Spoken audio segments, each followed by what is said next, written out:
मंत्री भरत गोगावले यांना बदनाम करण्याची सुपारी चित्रलेखा पाटील यांनी सुनील तटकरेंकडून घेतल्याचा शिवसैनिकांचा आरोप। शेतकरी कामगार पक्षाच्या राज्य प्रवक्त्या चित्रलेखा पाटील यांच्या विरोधात आज रायगड जिल्ह्यात ठिकठिकाणी शिवसैनिकांकडून निषेध व्यक्त करण्यात आला। चित्रलेखा पाटील यांनी मंत्री भरत गोगावले यांच्या विरोधात पैशांच्या बंडल सोबत असलेल्या कथित व्हिडिओ सर्वांसमोर आणला होता।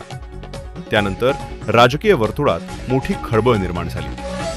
चित्रलेखा पाटील यांना सुनील तटकरे यांनीच सुतारवाडीमधून सुपारी देऊन आमदार आणि मंत्री यांना बदनाम करण्याचा डाव आखल्याचा आरोप शिवसेनेचे माजी जिल्हा प्रमुख अनिल नवगणे यांनी केला। यांनी जे काय आरोप केले, जे फोटो मिक्स करून एडिट करून आज जनतेसमोर टीव्हीच्या माध्यमातून आणलं गेलं, तर वस्तुस्थिती बघितली तर भरत शेठ, जर तो जो हात बघितलात, भरत शेठचा हात कसा आहे आणि त्या माणसाचा हात कसा आहे, आणि आज भरत शेठ ब्रेसलेट पासून त्यांच्या हातामध्ये 2-3 ब्रेसलेट आणि भगवा दोरा ह्या साऱ्या गोष्टी असतात। कधी ते भरत शेठ रुद्राक्षांचं कधीच घालत नाहीत, म्हणजे आणि चेहरा दाखवत नाहीत।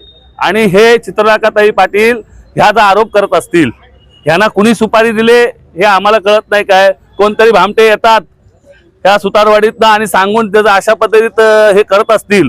ज्यांनी शेका पक्ष संपवला त्या नावाने त्यांचे सासरे जयंत पाटील बोलतात की आमचा पक्ष हा सुनील तटकरेंनी संपवला, आणि आज परत ह्या चित्रलेखाताई त्यांची सुपारी घेऊन, सुनील तटकरेंची सुपारी घेऊन आज या रायगड जिल्ह्यामध्ये शिवसेनेचे नेते भरत शेठ गोगावले मंत्री महोदय यांच्यावर जे आरोप करत असतील तर ते जनतेला कधीही पटणार नाही, कारण की हे जनतेचे सेवक आहेत। आज सगळ्यात जनतेसाठी काम करणारा नेता म्हणजे भरत शेठ गोगावले। आज अलिबागमध्ये काय परिस्थिती आहे? अलिबागमध्ये महेंद्र दळवी साहेबांनी अखंड अलिबाग हा शिवसेनेमय केलेला आहे। आपल्याला आपला मतदारसंघ बघता येत नाही। चित्राताई जेव्हा आल्या या पाटील घराण्यात, अख्खा शेका पक्ष संपून टाकला जिल्ह्यातला। आज घरामध्ये त्यांच्या जे कुटुंबातली जे आमदार, जिल्हा परिषदेचे उपाध्यक्ष, ही मंडळी पण घरातनं बाहेर काढली।